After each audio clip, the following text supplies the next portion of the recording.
At 6:42 on a cold Monday morning, Emma Carter was already late for work, her shoes hurting, her hair tied back in a messy ponytail, and the last thing she wanted was another problem in her already exhausting life. She had spent the entire night working at a small cafe, and in less than an hour she was supposed to report to her second job at a local grocery store. Emma was 28 years old, lived in a tiny apartment above an old laundromat, and had spent the last 3 years doing everything she could to keep her life together after her mother passed away. She had no wealthy family, no powerful friends, and no one waiting to rescue her when the bills arrived. Every morning she woke up with the same question in her mind: how am I going to make it through today? But that morning, as Emma hurried down the sidewalk with a paper cup of coffee in one hand and her worn handbag over her shoulder, she noticed an elderly man standing near the entrance of a crowded train station. He was probably in his late 70s, dressed in a simple beige coat, holding 2 heavy-looking leather bags,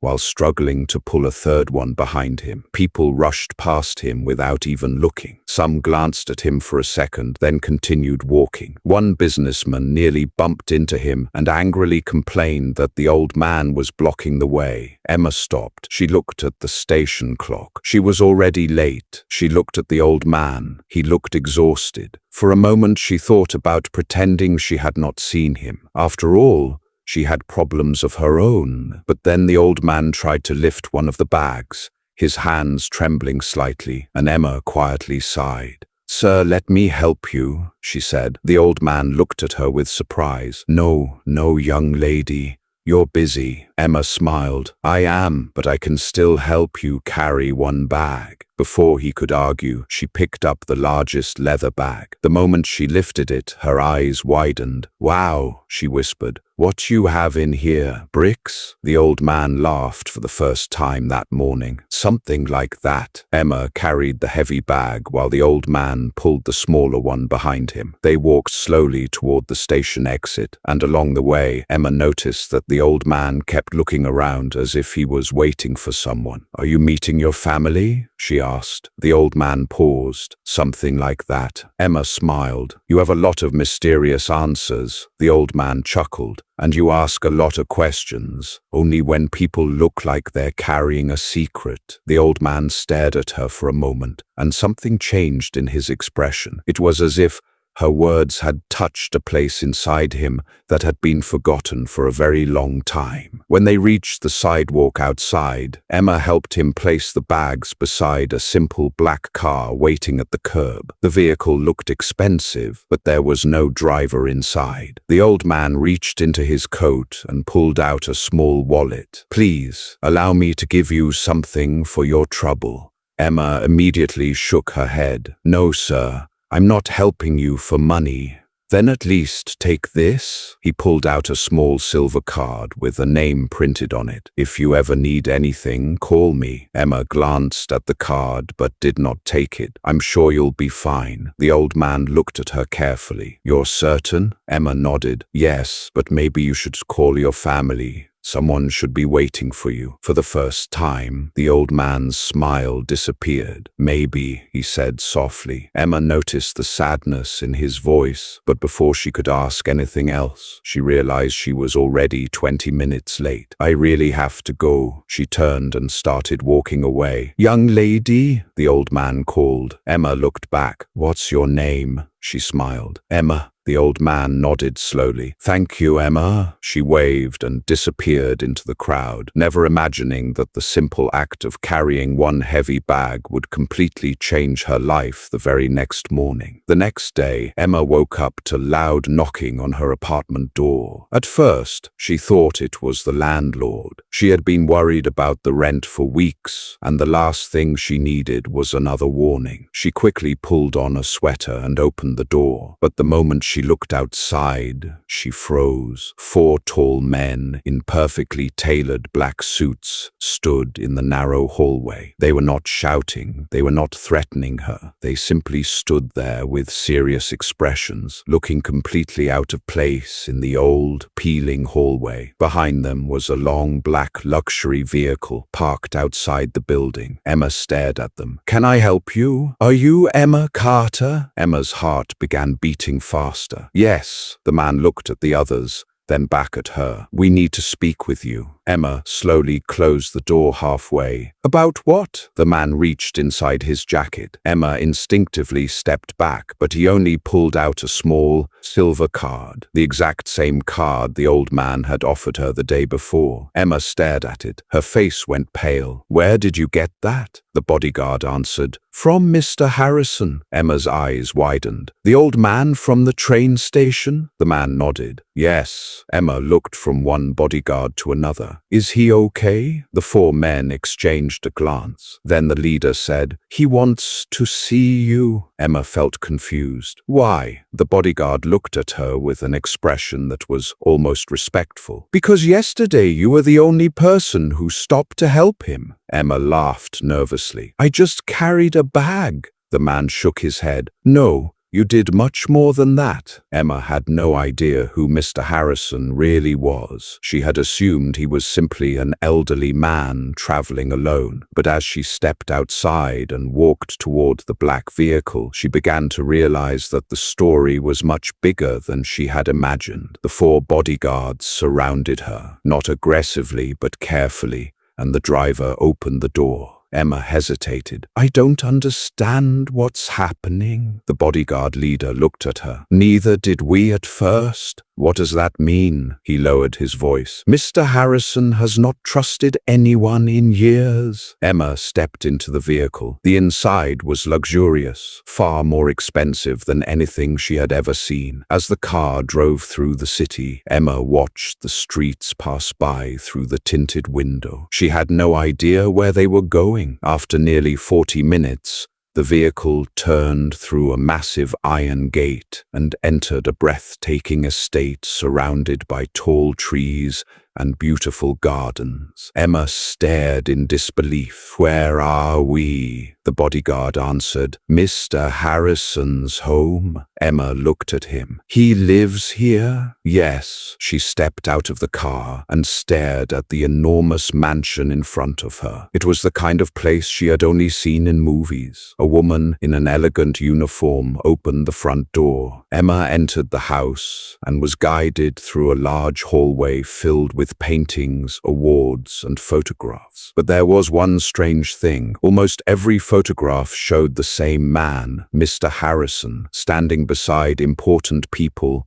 business leaders, politicians, celebrities, and famous entrepreneurs. Emma stopped in front of one photograph. "Who is he?" The bodyguard looked at the picture. "That is Mr. Harrison 30 years ago." Emma studied the photograph. The man looked younger, powerful, and confident. "What did he do?" she asked. The bodyguard simply said, "He built one of the largest private investment companies in the country." Emma's mouth fell open. "Wait, you mean Harrison Global?" The bodyguard nodded. Emma knew the name. Everyone did. Harrison Global owned hotels, technology companies, construction businesses, shipping companies, and dozens of other investments. It was a billion-dollar empire. Emma suddenly remembered the elderly man at the station, the simple coat, the heavy bags, the tired expression. "Why was someone like him carrying his own bags?" she whispered. The bodyguard looked at her. "Because Mr. Harrison does not like people treating him differently." Before Emma could ask another question, a door opened at the end of the hallway. The old man walked out. He was no longer wearing the simple coat from the train station. He wore a dark blue suit, but his face was the same. When he saw Emma, he smiled. "There she is." Emma stared at him. You're Harrison?" He chuckled. "That is what people call me." Emma looked around the mansion. "You own all this?" Some of it. Emma shook her head. Why didn't you tell me? Would you have helped me if I had? Emma opened her mouth but could not answer. The old man smiled. That is exactly why I didn't tell you. He invited her to sit in a large room overlooking the garden. Emma remained standing. Why did you bring me here? Mr. Harrison looked toward the window. For a few seconds, he said nothing. Then he finally spoke. Yesterday was my birthday. Emma frowned. Your birthday? He nodded. My 78th birthday. Emma smiled politely. Happy birthday. But Mr. Harrison did not smile. I spent the entire day waiting for my family. Emma noticed something painful in his voice. They didn't come? My son sent a message saying he was busy. My daughter called for less than 2 minutes. My grandchildren sent automated messages. No one came. He looked down at his hands. So I left the house. Emma quietly sat down. Mr. Harrison continued. I wanted to see what the world looked like when nobody knew who I was. I took the train. I carried my own bags. I walked through the city, and I discovered something. What? Emma asked. He looked directly at her. People only noticed me when they wanted something. Emma felt a strange sadness in her chest. But I didn't know who you were. Exactly. He smiled. You saw an old man struggling with a heavy bag. That was all. Emma looked down. Anyone would have helped. Mr. Harrison gently shook his head. No, Emma. They would not. Then he reached for a small envelope lying on the table. I asked my security team to find you. Emma immediately looked up. You searched for me? I needed to know who you were. Her expression became nervous. Why? Mr. Harrison opened the envelope and removed several papers. Because I wanted to offer you a job. Emma blinked. A job? A very good one. Emma stared at him. I already have 2 jobs. You won't need them anymore. Emma slowly shook her head. Sir, I appreciate what you're trying to do, but I can't accept charity. Mr. Harrison smiled. I am not offering you charity. I am offering you an opportunity. He pushed the papers toward her. My foundation is opening a new community center. We need someone who understands ordinary people. Someone who knows what it means to struggle. Someone who will not treat people like numbers. Emma looked at the papers. The salary was more than she had ever earned in her entire life. But she still hesitated. Why me? Mr. Harrison leaned back. Because yesterday, you were late for work. You were tired. You had every reason to keep walking. And you still stopped. Emma looked at him. That doesn't make me special. It makes you rare. Emma eventually accepted the position, but the story did not end there. In fact, the most shocking part was still waiting. A few weeks after Emma began working for Mr. Harrison's foundation, she discovered that the elderly billionaire had not brought her to his mansion simply because of one bag. There was another reason. One afternoon, Mr. Harrison called Emma into his office. His face was unusually serious. I need to ask you something, he said. Emma sat across from him. What is it? He reached into a drawer and pulled out an old photograph. It showed a young woman standing beside a little girl. Emma looked at it and suddenly stopped breathing. The little girl was her. Where did you get that? She whispered. Mr. Harrison looked at her with tears in his eyes. Your mother gave me this photograph 29 years ago. Emma stared at him. You knew my mother? Mr. Harrison nodded. She worked for me. Emma's heart began pounding. Her mother had always refused to talk about her past. She had only ever said that she once worked for a powerful man, but left after a terrible disagreement. What happened? Emma asked. Mr. Harrison looked down. Your mother saved my life. Emma froze. What do you mean? He explained that decades earlier, before Harrison Global became an empire, he had nearly lost everything. He had been betrayed by a business partner, faced financial ruin, and was ready to give up. Emma's mother, who had been a young employee at the time, discovered that the company's financial records had been manipulated. She spent weeks proving the truth and saved the company from collapse. But when Mr. Harrison offered her a large reward, she refused. She only asked him to promise that if he ever became successful, he would remember the ordinary people who helped him along the way. I lost contact with her after she left the company, Mr. Harrison said. I searched for her for years. Emma's eyes filled with tears. She passed away 3 years ago. Mr. Harrison closed his eyes. I know. Emma looked at him. How? I found out later. He took a deep breath. I wanted to visit her. I wanted to thank her. But I was too late. The room became silent. Emma looked at the old man and suddenly understood why he had seemed so sad at the train station. He had not simply been carrying bags. He had been carrying years of regret. Mr. Harrison looked at Emma. When you helped me yesterday, I didn't know who you were. But when I learned your name, I realized something. Emma wiped a tear from her cheek. What? He smiled sadly. Your mother's kindness did not disappear. It came back to me through you. Emma could no longer hold back her tears.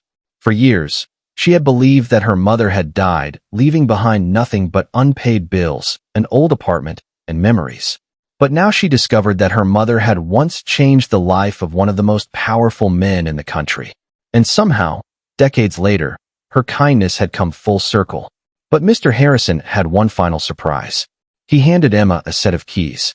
She looked at them in confusion. What are these? A new apartment. Emma immediately shook her head. No, I can't accept that. Mr. Harrison smiled. It is not a gift. Then what is it? Your mother left a small investment account with my company many years ago. She never claimed it. The account grew over time. Emma stared at him. How much? Mr. Harrison gave her a number. Emma's eyes widened. It was enough to completely change her life. That belongs to my mother, she whispered. It always did.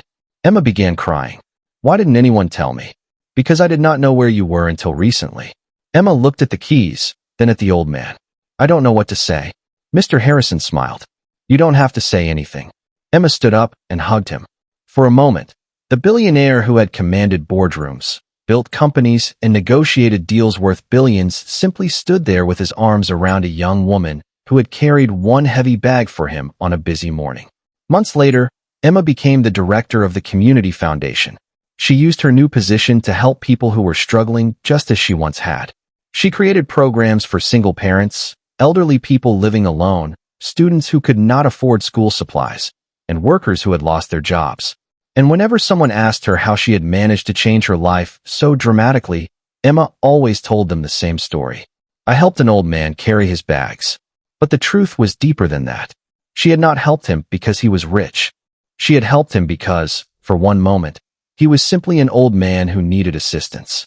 And that was the lesson Mr. Harrison never forgot. One simple act of kindness had crossed decades, connected two families, uncovered a hidden history, and changed two lives forever.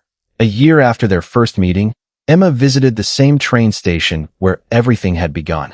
She saw an elderly woman struggling with several bags near the entrance. People rushed past her just as they had rushed past Mr. Harrison. Emma smiled, walked over, and picked up one of the bags. Let me help you, she said. The woman looked surprised. Oh no, dear. You must be busy. Emma smiled. I am. Then she lifted the bag. But I can still help. And somewhere across the city, an old billionaire sat beside his office window, looking at the photograph of Emma's mother, smiling quietly because he finally understood something he had spent his entire life learning. Sometimes the greatest fortune a person can receive is not money, power, or success. Sometimes it is simply meeting someone who helps you when they have absolutely nothing to gain. And that is why, the next time you see someone struggling, remember Emma's story. You may think you are only carrying a bag. You may think your kindness is too small to matter. But you never know what someone is carrying inside their heart, and you never know how far one simple act of kindness can travel. If this story touched your heart, remember to like this video, share it with someone who believes in kindness, and subscribe for more unforgettable stories that prove one good deed can change everything.